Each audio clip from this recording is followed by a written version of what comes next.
Hi friends, కారపూస అన్నది చేస్తున్నాం. వీడియో అన్నది చూడండి.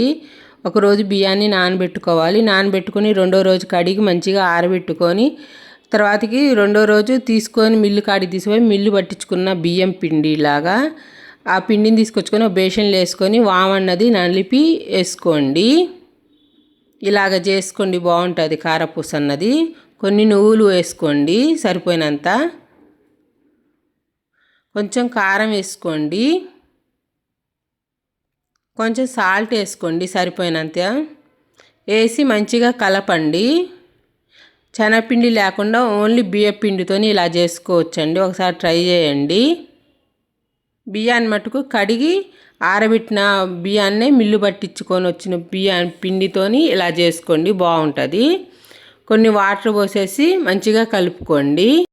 పాత బియ్యం ఉంటేనే తీసుకోండి, కొత్త బియ్యం తీసుకోకాకండి. కారపూస అన్నది గట్టిగా ఉంటుంది. కొత్త బియ్యం నానబెడితే పాత బియ్యాన్ని మంచిగా నానబెట్టుకొని ఇలా పిండి పట్టించుకొచ్చుకోండి, బాగుంటుంది. కారపూస పిండిని ఇలా ముద్దబడ మంచిగా కలుపుకొని ఉంచుకోవాలి.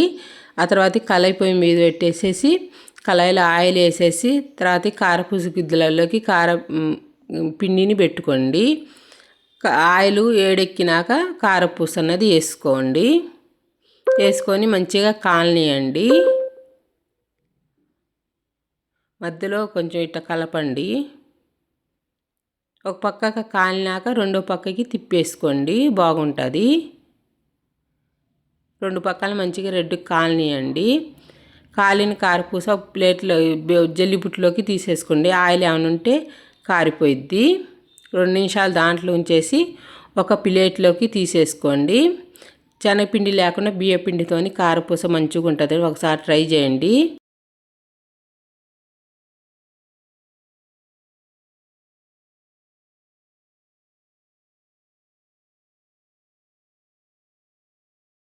జల్లిబిట్లోంచి ఒక ప్లేట్లోకి తీసేసుకోండి. శనగపిండి లేకుండా ఓన్లీ బియ్యపిండితోనే బాగుందండి కారపూస. ఒకసారి ట్రై చేయండి.